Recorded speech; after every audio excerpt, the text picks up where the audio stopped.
କାହାଣୀ ଶୀର୍ଷକ ଚକୁଳି ଓ ଲୁଚୁନିଆ। ପିଲା ଗାଁ ଜଣେ ଥିଲା ଲୁଚୁନିଆ ପିଲା ଗୋପାଳ। ସେ ମାଆଙ୍କ ଲୁଚି ଲୁଚି ମିଠା ଖାଉଥିଲା। ପିଲାମାନେ ଖେଳୁଥିବା ବେଳେ ଗୁଚୁପ ଭାବେ ତାଙ୍କ ଖେଳନା ନେଇ ନେଉଥିଲା। ସେ ବିଚାର କରୁଥିଲା, କାହିଁକି ମୁଁ କହିଲେ ମିଳିବ, ଭଚିଲେ ଭଲ ମିଳିଯାଏ। ଦିନେ ଗାଁରେ ଏକ ନୂଆ ବୁଝିଆ ଆସିଲେ।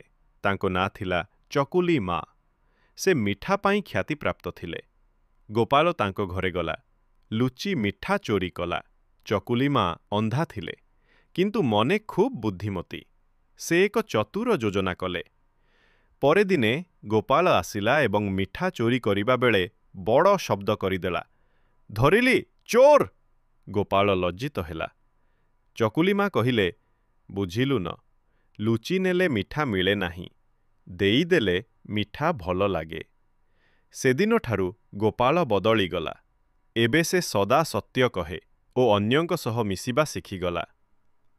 ଶିକ୍ଷା: ଲୁଚି କିଛି କଲେ ତାହା ସମୟରେ ଧରା ପଡ଼ିଯାଏ। ସତ ପଥ ହେଉଛି ସବୁଠୁ ଭଲ ପଥ।